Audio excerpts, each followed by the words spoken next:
দর্শক, দ্বিতীয় ক্যাম্পাসের কাজ সেনাবাহিনীর কাছে হস্তান্তর সহ ৩ দফার দাবিতে কমপ্লিট শাটডাউন কর্মসূচি পালন করছে জগন্নাথ বিশ্ববিদ্যালয়ের শিক্ষার্থীরা। সর্বশেষ খবর জানাতে জাবি ক্যাম্পাস থেকে যুক্ত হচ্ছেন আব্দুল্লাহ খান মুন্না।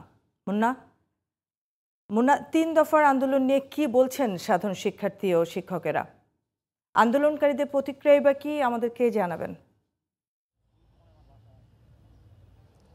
সাইদা, আমি এই মুহূর্তে অবস্থান করছি জগন্নাথ বিশ্ববিদ্যালয়ের শান্ত চত্বরে। আপনি দেখতে পাচ্ছেন যে আমার পেছনেই বেশ কয়েকজন আন্দোলনরত শিক্ষার্থী এখানে দাঁড়িয়ে আছেন। তাদের সাথে সকাল থেকে আমার কথা হয়েছে। তারা যেটি বলছিলেন যে তারা রোববার যেই আমরণ অনশন কর্মসূচি শুরু করেছিলেন সেটি গতকাল সোমবার পর্যন্ত কিন্তু একটি আলটিমেটাম দেওয়া ছিল যে দুপুর ১:৩০ নাগাদ তারা অপেক্ষা করবেন, তারপর সচিবালয় অভিমুখে যাত্রা করবেন। তার কিছুক্ষণ পরেই ১:৩০টার আগেই একটি চিঠি মন্ত্রণালয় থেকে আসে এখানে, যে তাদের দাবি দেওয়ার বেশ কিছু অংশ মেনে নিয়ে একটি চিঠি মন্ত্রণালয় থেকে জারি করা হয়েছে। কিন্তু পরবর্তীতে এখানকার যারা আন্দোলনরত শিক্ষার্থী ছিলেন তারা পর্যালোচনা করে দেখলেন যে তাদের যেই সকল দাবি ছিল, ৩টি দাবি সেনাবাহিনীর কাছে হস্তান্তর সহ আবাসিক সুবিধা এবং ভাতা, এই দাবিগুলো অস্পষ্ট থাকার কারণে তারা ১ ঘন্টার আলটিমেটাম দেন মন্ত্রণালয়ের সংশ্লিষ্ট কর্তৃপক্ষকে।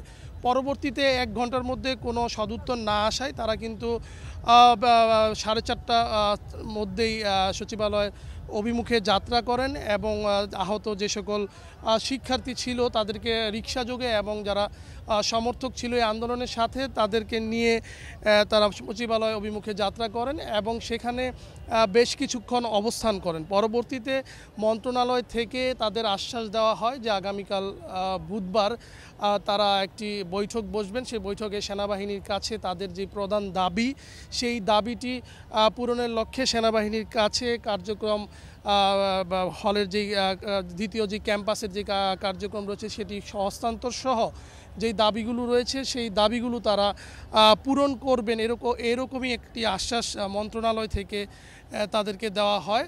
তো আজকে এখানকার শিক্ষার্থীদের সাথে কথা বলে যেটি জানতে পারলাম যে তারা কমপ্লিট শাটডাউনটি কিন্তু চালু রেখেছেন। শুধুমাত্র আমরণ যে অনশন ছিল সেই অনশনটি শুধু বন্ধ করেছেন, বাট তাদের কমপ্লিট যে শাটডাউনের যে কর্মসূচি সেই কর্মসূচি কিন্তু এখনও চলছে। আমি যেটি দেখেছি শুধুমাত্র বিশ্ববিদ্যালয় প্রশাসনিক যে ভবনটি রয়েছে সেখানে দাপ্তরিক কাজ করার জন্য সেই ভবনটির যারা প্রশাসনিক বিসি সহ যারা রয়েছেন, যেহেতু আগামীকাল তাদের একটি মিটিংয়ে বসার কথা, সেই জন্য প্রশাসনিক ভবনটি চালু রয়েছে এবং যেখানকার যে মেডিকেল সেন্টার সেটি চালু ছাড়া যাবতীয় কার্যক্রম কিন্তু বন্ধ। বিশেষ করে যে হল রুমগুলো রয়েছে, ক্যান্টিন, বিভিন্ন ডিপার্টমেন্ট সব কিছুই আজকে কমপ্লিট শাটডাউনের আওতায় রয়েছে। এখানে শিক্ষার্থীরা আসছেন, তাদের বিভিন্ন দাবি দাওয়া নিয়ে তারা এখানে কাজ করছেন এবং সেই সাথে বলছেন যদি কালকের যে নির্ধারিত মিটিং রয়েছে সেই মিটিংয়ে যদি তাদের আশানুরূপ সিদ্ধান্ত না আসে এবং তাদের যে সিদ্ধান্তের যে প্রতিশ্রুতি সেই প্রতিশ্রুতি যদি তাদের বাস্তবায়ন না হয় সেই ক্ষেত্রে কিন্তু তারা আন্দোলন চালিয়ে যাবেন।